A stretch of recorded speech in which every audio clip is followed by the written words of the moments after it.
We are live. Coming to you live is Lichtman Live. Say what's up to the people, Dad. Hey, thanks for coming on. Thank you all for coming on. I want to give some quick shout outs to our members: Andrew, Barry Smith, Alex Shim, a new member, Riley P, Terry Green, Patrick Murray, Elemental Bot. I want to shout out some non-members that are in the chat: Eris, Griff, Tariq, Bill H, For America, Jim Blowers, RBC. Got any presidents? We got President Belichick. We got a member, Leah Jenica, Mike Langshaw. Wow, Dad, so many people in this chat. Jordan Marchev. We need members. Yes. To keep us going, we need members. That's true. And we need donations. That's true. We don't have Elon Musk behind us. On TikTok, you got followed by an account called Elon Musk Official, and it had 2 posts and 40 followers. So if that's him, you are getting followed by Elon Musk. He can give us $1 million. There you go. Didn't even notice it. But I don't think Elon Musk's real account has only 40 followers. Last time I checked. Probably has a few more than that. Not a ton happening this week, Dad. Amazing, because we get news like almost every day, but this is a slow week. Doesn't mean nothing's happening, though. Doesn't mean nothing's happening. We've got first and foremost, our title of today. South Carolina's coming up. Does anybody care, Dad? Nobody cares. Look, South Carolina, you might call it Nikki Haley's last stand. And she has about as much chance as General Custer did in the Little Bighorn against Chief Sitting Bull and Raider Crazy Horse. That is slim and none. Trump is going to roll over her in South Carolina, even though that's her home state and the state where she was elected governor. But that was quite some time ago. And South Carolina is a very conservative state. It's got a huge evangelical vote within the Republican primary, and therefore is really prime Trump country, even though it is the home turf of Nikki Haley. And I've got to give Nikki Haley some credit. She has in recent days gone after Donald Trump in more pointed terms than she ever has before, even to the point of saying the Republican Party cannot win the presidency with Donald Trump as the candidate. That's quite a thing for a Republican contender for the nomination to say. It's kind of, the death sentence against Donald Trump, but it's not going to do her any good. And just when you think Nikki Haley is doing better and saying the right things, Nikki Haley says something unbelievably dumb.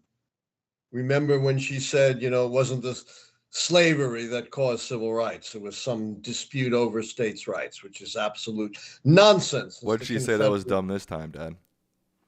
What she said that was dumb this time was going along with the crazy, absurd decision of the Alabama Supreme Court that frozen embryos are human beings and entitled to the rights of human beings. This even seems to go at least as far as the notion that, life begins at conception, which has no basis in science. And by the way, even though, evangelicals claim it's established in scripture, it is not.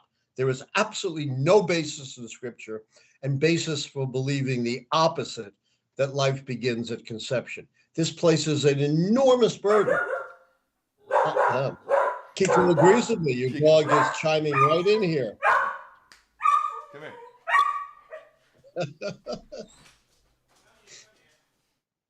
Keep going.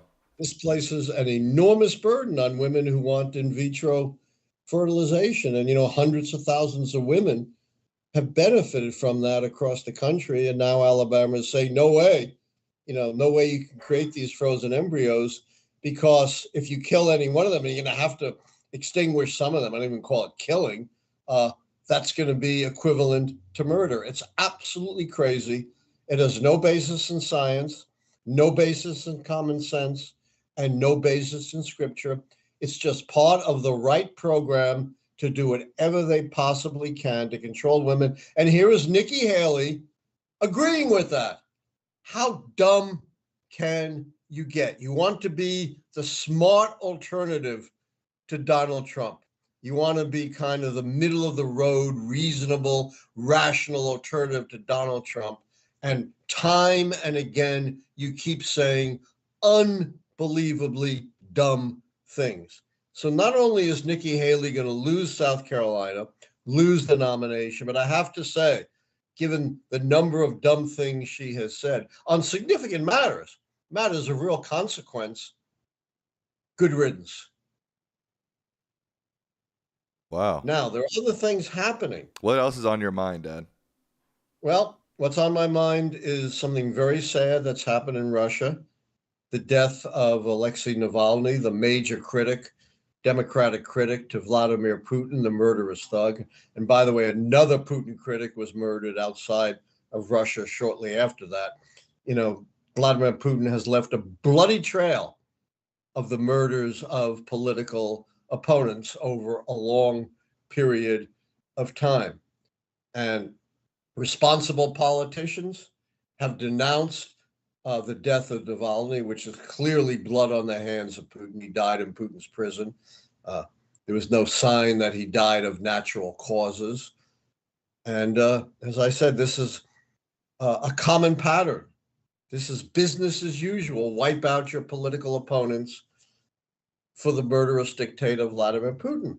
And you would expect any respectable American politician, particularly any politician who aspires to the highest office of the land in this country, to thunderously denounce the death of Navalny and the blood that is on the hands of Vladimir Putin. You'd expect that, but of course you never got it from Donald Trump. Donald Trump gave us the most outlandish possible response to the death of Navalny. He never mentioned Vladimir Putin or his role in imprisoning and the death of Navalny. Instead, he claimed he's the American Navalny, and that it is the American left wing that, mirrors the death of Navalny. And the death of Navalny is much like all of the legal troubles that Donald Trump faces. An absolutely ridiculous, absurd comparison. There is absolutely no equivalence between the death of Navalny at the hands of Putin and Donald Trump's legal troubles, which are all of his own making. I can't stress that too often.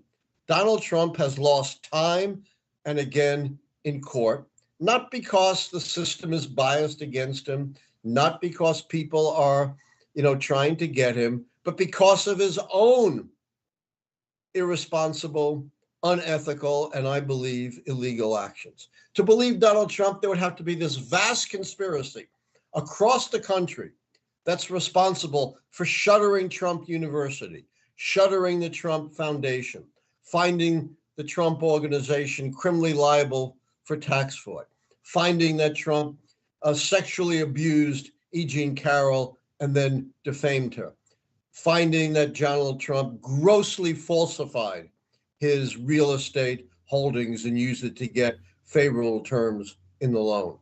A conspiracy that led to 91 criminal indictments. Come on, how can you possibly believe that all of these legal troubles and all of these different venues, most of which had nothing to do with Biden or anyone in the federal Biden circle, are somehow some vast conspiracy to get Donald Trump, and they have nothing to do with anything that Donald Trump has done? Come on, who triples the size of a 10,000 plus apartment that you live in and you evaluate it at 30,000 square feet, overestimating it by $200 million? If I overestimated my properties at $2 million, they would throw me in jail faster than you can say Donald Trump. But somehow Donald Trump claims he didn't do anything wrong. This is just those out to get him. I urge you, read the 92-page opinion by Judge Gore, and you will see time and time again how Trump grossly and fraudulently evaluated his assets, tripling the size of his apartment, evaluating rent-controlled units as though they were not rent-controlled, evaluating restricted properties as though they had no restrictions on them, evaluating undeveloped property as though they were developed. This is not business as usual. This is not the small wriggle room that there is in real estate investing. This is gross fraud, as Judge Gore meticulously documented. And as he explains, no remorse, no taking of responsibility on the part of Donald Trump. You know, it used to be the Republican Party stood for as its hallmark personal responsibility and personal morality. And Donald Trump has burned those ideas to the ground. You know, it is not close. And Trump claims there's no victims. Well, that's irrelevant under the law.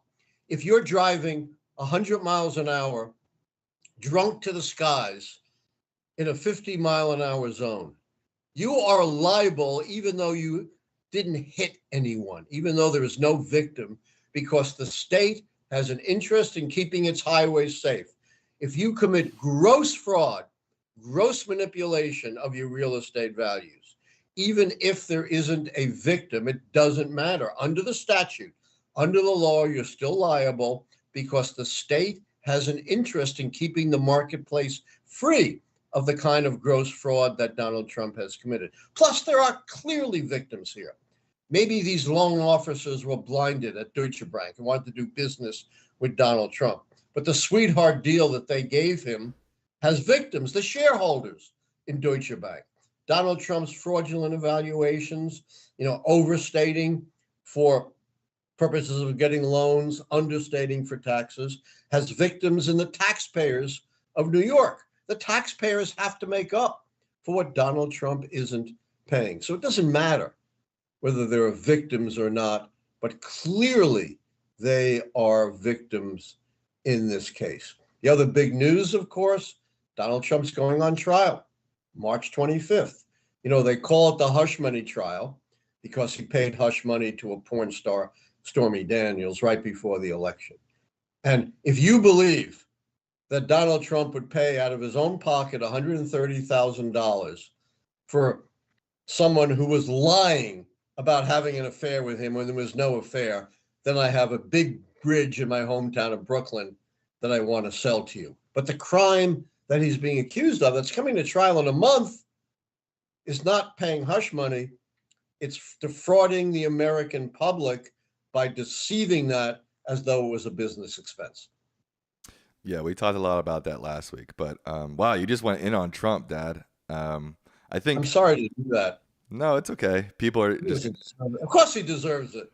People are just going to accuse you of having TDS, Trump derangement system and syndrome. And everything I said, I backed up with facts. I agree. And I think most people who use excuses in arguments like the system is against them, it's rigged, it's corrupt, don't have any actual evidence or actual arguments to back up their position. So I think, as I said, there have to be in a dozen different venues in totally different states and different kinds of cases, all in cahoots with one another to get Trump. That's absurd. And they don't ever talk to the merits of the actual case itself and the evidences of the actual case itself. They have no argument when it comes to talking or debating what he's done and the crimes he's accused of. Right. He's done it. Joe Biden didn't do it. The deep state didn't do it. The special prosecutor didn't do it. These are things that Donald Trump has himself did. And by the way, for the most part, done brazenly right out in public. Right. Anything else on your mind, or should we get to some questions? Let's get to some questions. I'm a little tired tonight, so let's get to some questions. Okay. While you were talking, we got 3 new members, Daniel McWilliams. That's awesome. Chris Walls and George Miller. Thank you guys for joining as members. Let's see. We need the members and we need the donations because we don't have Elon Musk sponsoring us. Right. Get on the ball, Sam.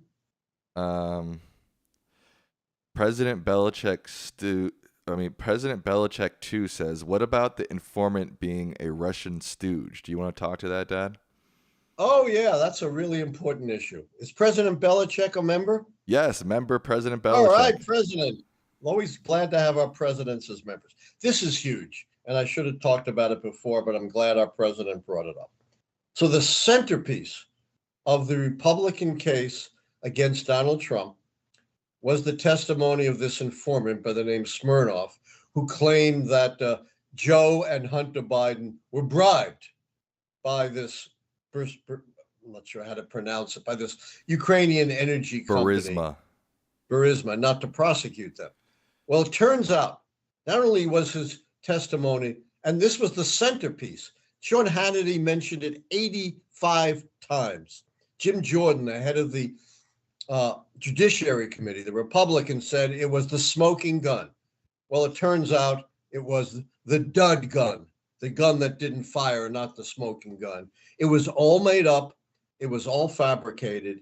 But worse yet, where did it come from, Sam? Where did this fabricated story come from? Russia. Russian propaganda. Just as Donald Trump, we forget this, when he was strong-arming Zelensky to investigate Biden, everybody forgets the other thing he was trying to strong-arm Zelensky to do that led to his impeachment, was to validate the Russian propaganda story that it was Ukraine, not Russia, that really intervened in the 2016 election on behalf of Clinton, not Trump. A total fabrication. So now Russian propaganda turns up again in the form of the supposed smoking gun that all of these Republicans jumped on. And there are only two incredibly dispiriting conclusions that can be drawn from this. One, that these Republicans, Jim Jordan, the head of Judiciary, James Comer, the head of investigations, are incredibly naive and easily duped by the Russians, which means they are clear threats to our national security, or worse yet, that somehow they're in cahoots with the Russians to smear their political opponents. Don't you think it's dangerous to take it that far? Don't you think it's just these guys want anything possible to go against Biden, and they'll take Joe Blow up the street saying whatever? Don't you think it's a little bit far to say that could be dupes? But we don't want dupes running our government, do we? Sure, that's fair to say. Who are smart and who are not easily taken in. Sure, I guess I'm just saying I think it's a lot to say without any evidence that they're Russian, backed or something. Well, I didn't say that. I said they were in cahoots, and I didn't say that. I didn't say that's absolute or sure or even likely. I'm just saying there are only two possibilities. I agree with you. The first possibility, that they're dupes, is more likely, but that's not a very positive thing. That's not anything to smile about. No, of course not. Some of the highest officials in our government are so easily duped by the Russians. And anyone who had followed the whole Ukrainian situation knew that testimony was bogus. It was long ago established in the impeachment hearings way back during the Trump administration by the testimony of Trump's own expert on Eastern Europe, Fiona Hill, that this idea that there was bribery from Burisma to the Bidens was Russian propaganda designed to undermine Joe Biden's bid for the presidency. In fact, as Fiona Hill and others testified, Joe Biden, in bouncing the Burisma prosecutor, was bouncing someone who wasn't prosecuting, who was corrupt, and was carrying out the policy of the United States government, the European Union, and the anti-corruption forces in Ukraine. So it's not like this should have come as a surprise to these dupes in the Republican leadership. Dupes. Big old dupes. I think, I hate to think that they could be in cahoots with the Russians, although that's not beyond the realm of possibility. But you don't want dupes, at the highest levels of our government. Agreed. Griff with a $5 donation and their 10th super chat on our live stream. Thank you, Griff. They say, "Hello, Professor. If I'm not mistaken, I believe you said last stream you would do an update on where the keys stand right now. When do you want to do that, Dad? People want to know. We need to publicize that before we do it. Maybe in a couple of weeks, I think, we should have a lot of lead up to that show so we have the maximum. But Nico wants to hear it. Come here. He's a little agitated. Usually he's very quiet. But I guess he doesn't like dupes either. Right. Member Theo Meal says, does the professor like to visit presidential libraries across the U.S.? And if so, which ones are his favorites? I guess the FDR library is probably my favorite. It's a great little library in Hyde Park, kind of tucked away in the middle of nowhere. But by the way, near the Culinary Institute of America, which I highly recommend to you. I would also call to your attention the most obscure of the presidential libraries, the Herbert Hoover Library in West Branch, Iowa, tucked truly in the middle of nowhere, very rarely consulted, but it's a really great collection. The Alex Treefire asks, what do you suppose Judge Cannon will do in light of the March 25 New York trial, assuming it concludes by May 20th? What do I think who'll do? Judge Cannon. Oh, God only knows what Judge Cannon is going to do. Look, I've said this before. I'm not sure it's sunk in. Everybody's saying what a complex case this is. This is the national, I don't call it the documents case. That understates it. It's the national security state case. It's a dead simple case. And I think I've shouted this before about this and other cases, like the New York case. Doesn't take 6 weeks. You can do it in a week. It's really simple. Trump stole national security documents. He didn't return them. Even when a subpoena was issued, he obstructed the release of those documents and stored them in unsecured locations. Simple. It really doesn't matter what the contents of the documents are. This huge brouhaha, this huge delay over, inspecting the contents. Doesn't matter what's in the contents. Either they are national security documents or they aren't. What they specifically pertain to is totally irrelevant. It's a simple, open and shut case. But I have to say, I don't have a whole lot of faith in Judge Cannon to bring this to a speedy trial. But it should be brought to a speedy trial, and it should be over in a week. Chris Holliday asks, would like to hear the justification for giving the major policy change key to Biden when he doesn't have a significant policy achievement that he can hang his name on, such as Trump or Reagan's tax cuts. Well, number one, it's the policy change key.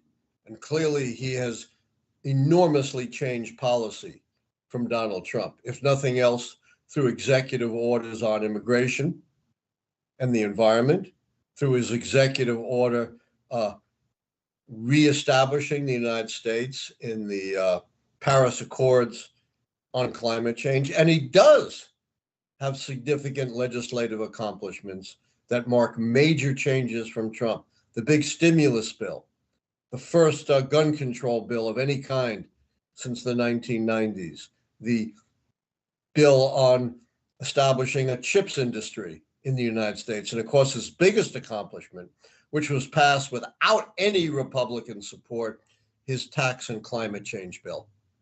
And bipartisan infrastructure bill as well was under him, wasn't it? Oh yes, let's add that to the list. Absolutely. Yeah.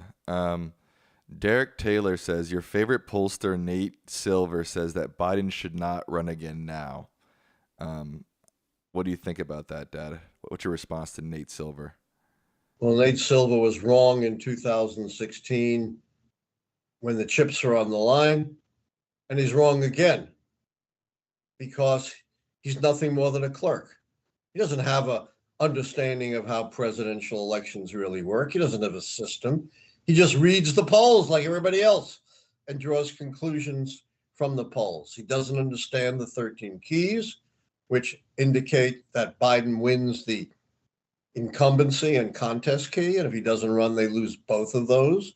And only 4 more keys would have to fall to predict their defeat, very likely. He has no understanding of history, aside from the keys. Sam, since the turn of the 20th century, when is the last time a party holding the White House has gotten reelected when there's an open seat and a party contest.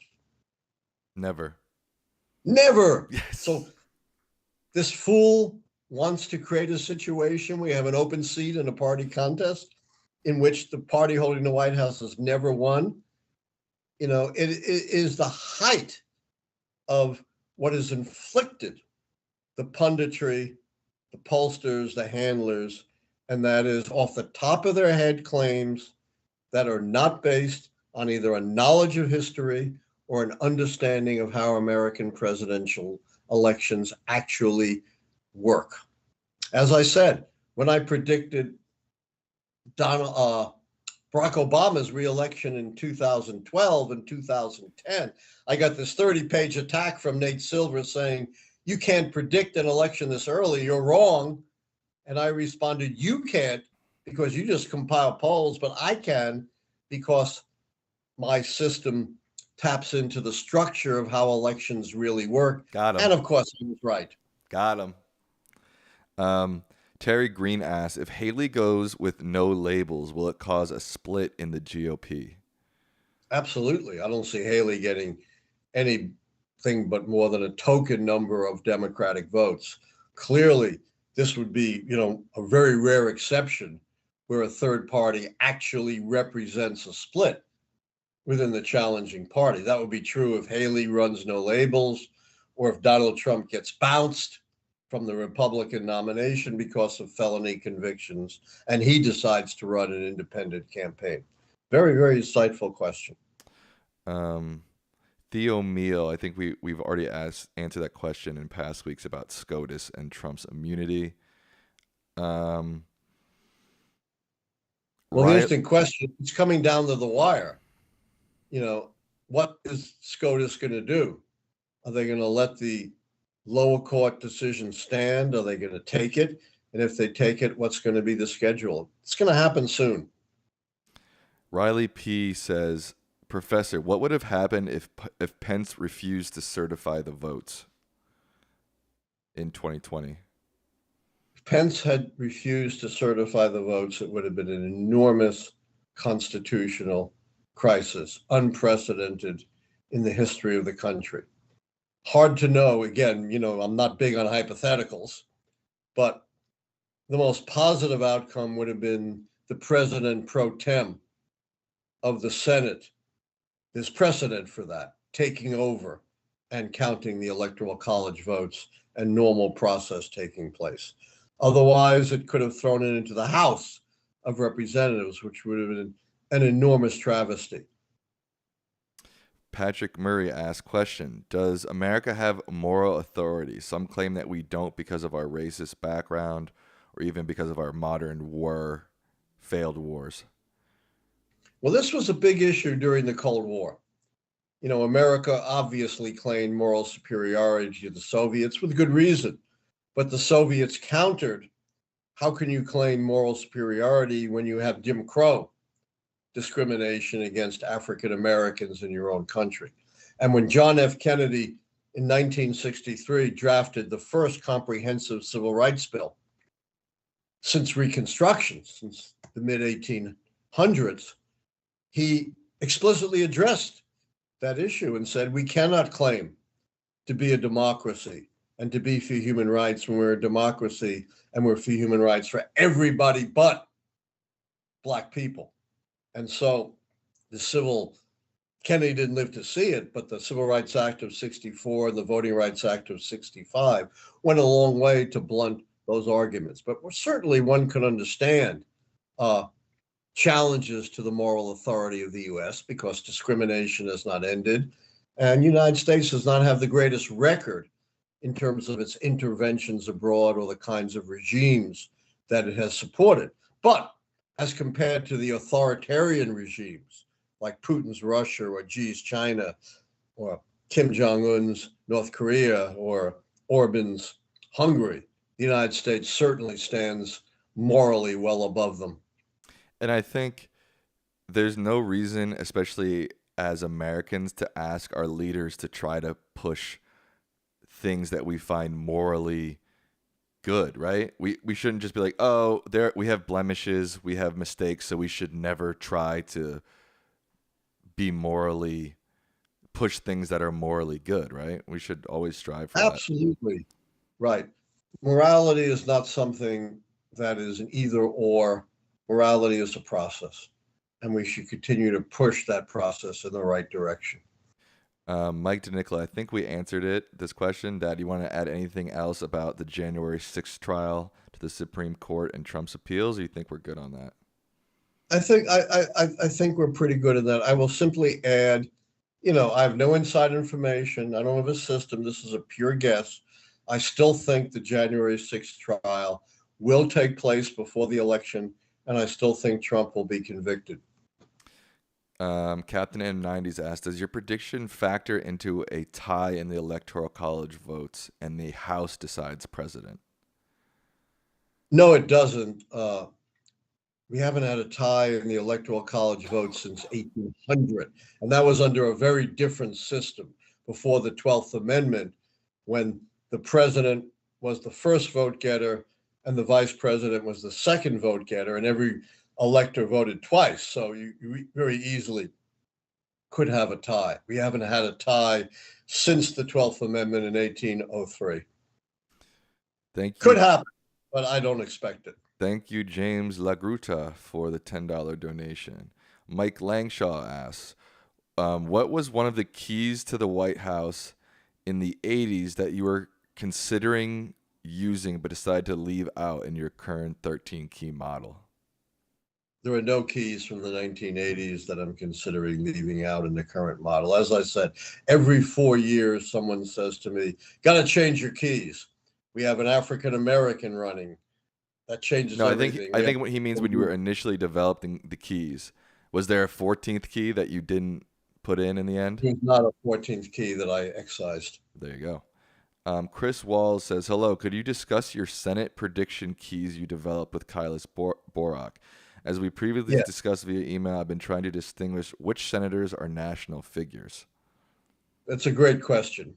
And I did develop a keys to the Senate, and Keilis-Borok and I did publish some articles on it. And we did really well. One set of questions for 50 different Senate elections. And we got something like 85 to 90% correct. But what did everyone focus on? The ones we got wrong. So we decided to abandon the effort to try to do better with the keys to the Senate because we felt it would just detract from our main message, which was the keys to the presidency. Now you ask about, who could be considered on the keys to the Senate, which I haven't looked at in decades, as major national figures, those who are not just known in their states, but well-known nationally. And that's rare. I think I gave two examples. Mitch McConnell, because he's been around so long and has been the Republican leader so long and has been involved in so many controversial issues.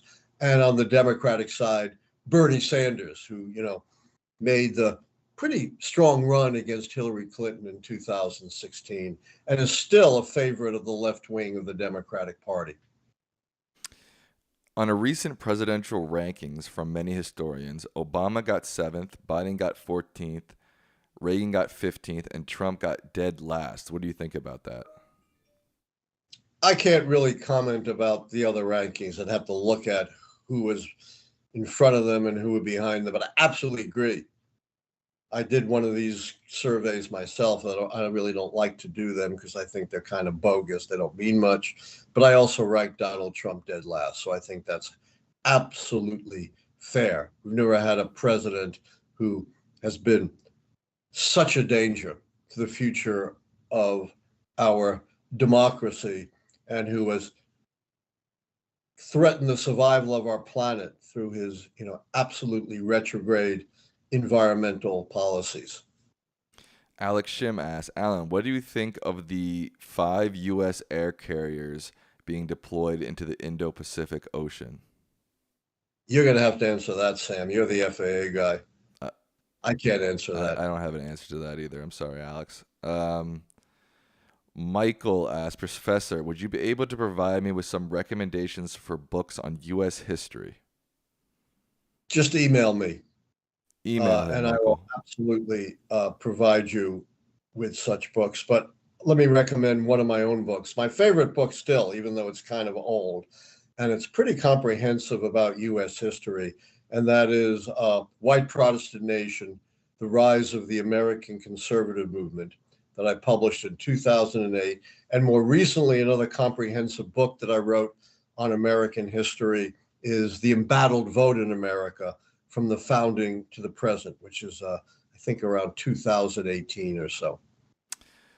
Joshua D says, can you wish my dad a happy birthday? He's a big fan too. I'm Josh D. He's John D. Like father, like son. Happy birthday, John D. Dad?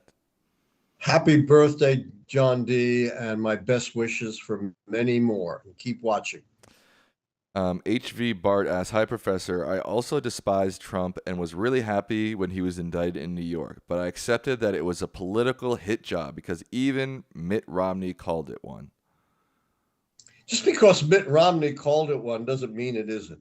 His indictment in New York is based on what we already know. Look, Michael Cohen went to jail for doing exactly the same thing. And do you think for one moment Michael Cohen, the subordinate, did this on his own? What does he care about Stormy Daniels and allegations of an affair against Donald Trump? No impact on Michael Cohen. Obviously, he did it at the direction of Donald Trump. So if Michael Cohen went to jail for it, how can you say it's just a political hit job on Donald Trump? Plus, we have the checks. It's not a matter of he said, she said. We have the checks falsifying this payment as though it were a business expense to Michael Cohen. Again, I think it's a pretty open and shut case. And again, I think I've said this before, I would tell the prosecutors, don't take 4 to 6 weeks, take 2 days. It's really simple. Paid this money, didn't want this to come out before the election. We know he paid the money. He then falsified it as a business expense. We have the checks. End of story. How did Herbert Hoover win his election if the incumbent Coolidge bowed out and lost the incumbency key? Yes, they did lose the incumbency key, but very few other keys. They didn't have a big contest for the nomination. Hoover pretty swept to it. It was a strong economy. It was domestic tranquility, no scandal, no social unrest. He didn't face a charismatic opponent in the Democrat Al Smith. So despite losing that one key, most of the other keys lined up in his favor. RFK Jr. has only gotten on the ballot so far in Utah and New Hampshire. Does that spell doom for his third-party campaign? I think he's in deep trouble. I've said this before. You know, there's a big issue with RFK Jr. getting on the ballot. It's not easy to get on the ballot. It's easier than it used to be. I was actually the expert witness in the pivotal ballot access case in 1980 brought by independent candidate John Anderson versus Celebrezzi, which did ease the requirements for getting on the ballot. It used to be almost impossible, but it's still tough. You still need a lot of signatures in a lot of states. Plus, Democrats have brought a complaint saying he has illegally drawn on his political action committee to coordinate with him on getting on the ballot. You cannot coordinate with a political action committee under the law. Of course, the Federal Election Commission, unlike your Federal Aviation Administration, is moribund. It never enforces anything. But I do think his third-party campaign could be sunk by a failure to get on a significant number of ballots. Remains to be seen, but it's a big challenge for him. Our good friend Jim Blowers asks, it seems to me that Biden is too old. He should resign and let Kamala take over and run for a full term of our own. Do you agree? There's something to that. I don't entirely disagree with that. It's much better than Biden staying on as president and stepping down and having a huge internal party fight. Biden resigns, Kamala becomes president. That wins the incumbency key and makes it more likely that they'll win the contest key.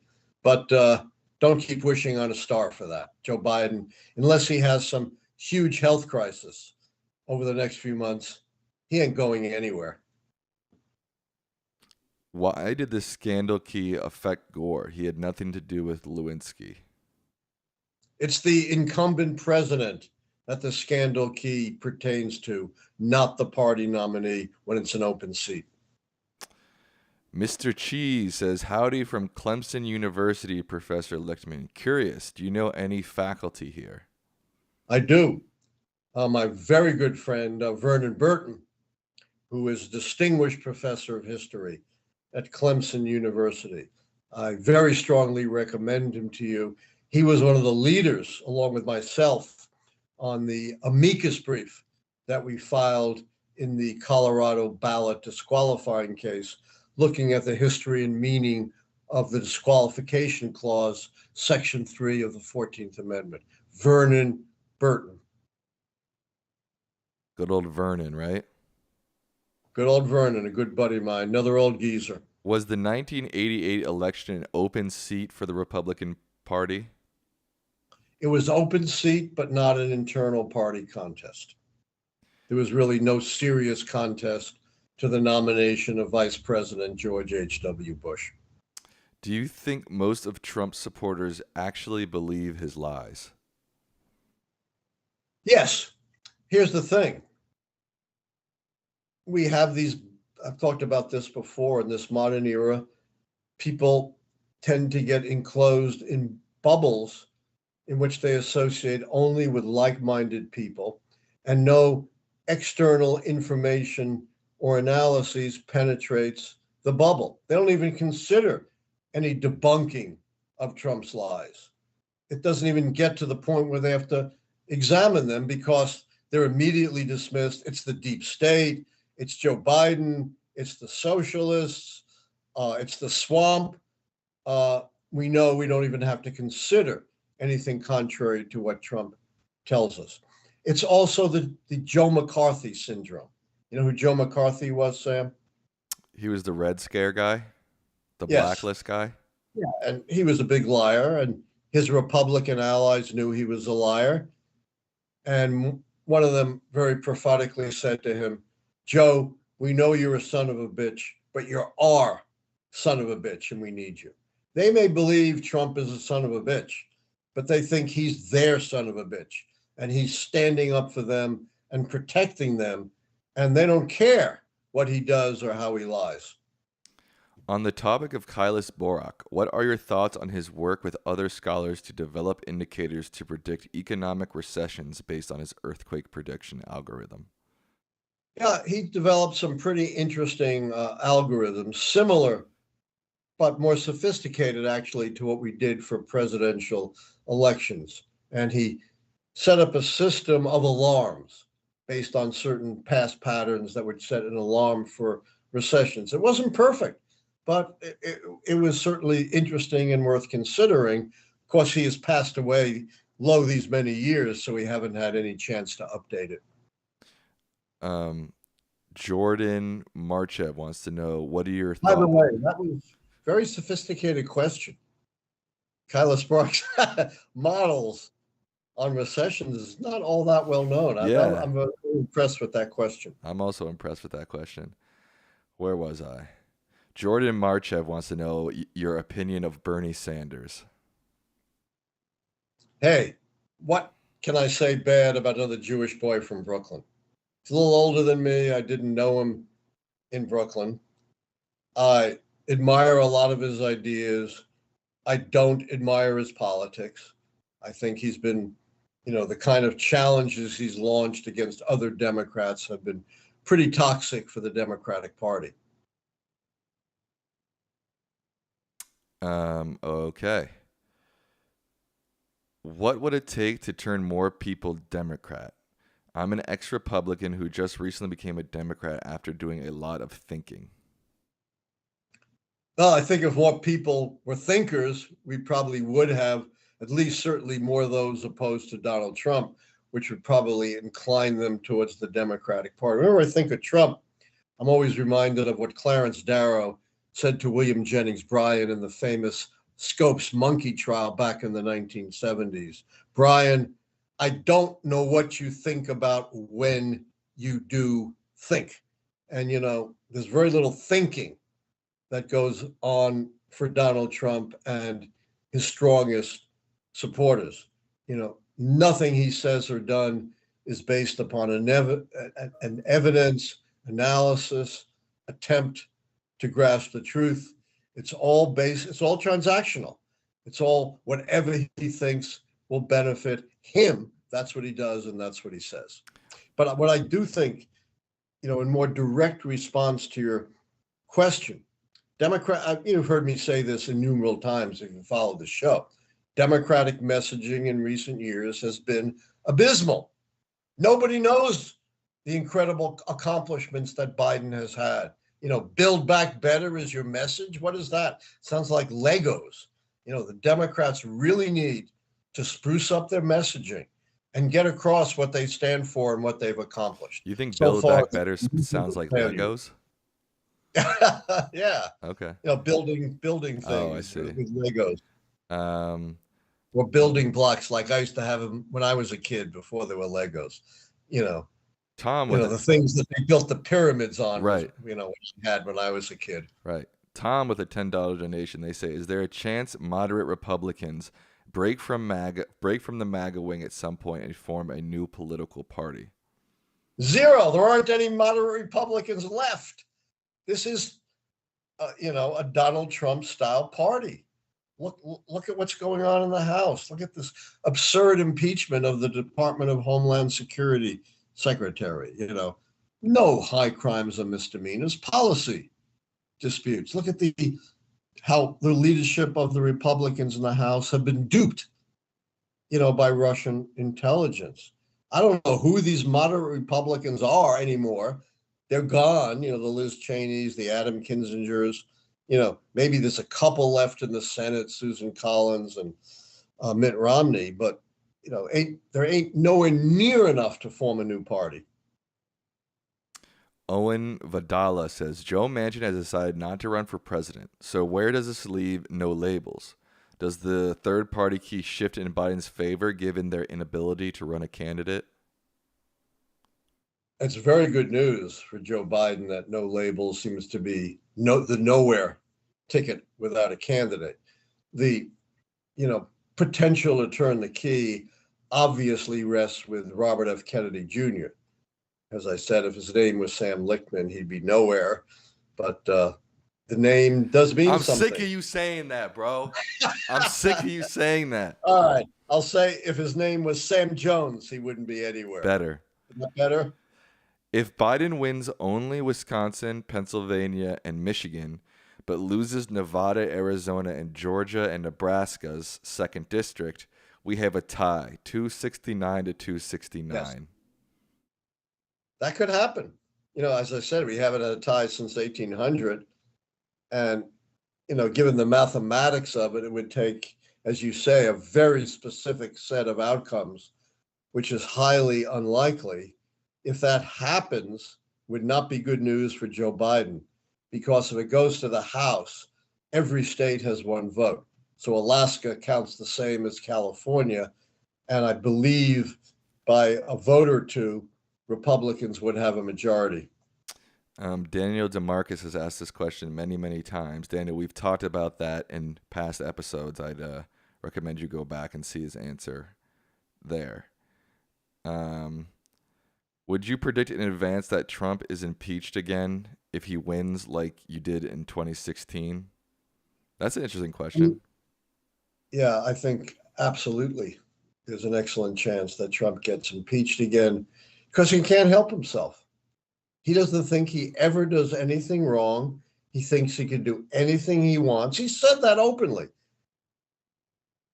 Regardless of how outrageous, unethical, or illegal. This is what astounds me. Trump commits his crimes in the open. It's not as if there are any big secrets in terms of what Trump does. And I don't understand why more Americans don't grasp that. And I don't understand why the prosecutors think, these criminal cases are so complex. They're dead simple. even based on what we know publicly, they're dead simple. And of course, the prosecutors know a lot more than what we know publicly. How are you feeling, Dad? I got one more question for you. You want to do one more and then call it a night, an That early sounds night? good. I'm a little tired. Guys, I'm gonna be live after this, so if you want to come to my channel, I'll put it in the chat. If you want to come to my channel and chat and hang out, you can always do so. But this guy's a busy man, so his time is precious. Final question of the night by HV Bart with a $2 donation. They say, "Hi, Professor. What is your take on DC statehood?" Dead in the water. Republicans are never going to agree to DC statehood because they believed it would mean probably 2 African-American senators who are Democrats and 1 African-American representative who'd be a Democrat. So regardless of the merits, which I think are quite strong for DC statehood, politically, it's dead in the water for Republicans. Yeah, it's unfortunate, but it seems to be true, right? It does seem to be true, and it's been the history of any move towards DC statehood. Do you have any final words for the people, Dad, before we say good night here and I move on to my live It's stream? amazing. A week where we're coming up with a big primary where we have Donald Trump comparing himself to, the heroic dissenter Navalny in Russia, where we have waiting on, some pretty momentous Supreme Court decisions. We think it's a slow week. It just so shows what an extraordinary political situation we're in this year. The Chinese have an old saying, some call it a blessing, some call it a curse. May you live in interesting times. Good night. Thank you for viewing. Join us as members, donate, subscribe. We need that to keep us on the air. Really quickly, the guy who asked the last question is clarifying. They say, do you support DC statehood? Not do you think it will happen? I do support it, and I don't think it's going to happen. There you go. Good night. If you guys want to keep chatting, keep hanging out, come into my live stream. I've pinned the link in the chat. Have a good one. Have a good one.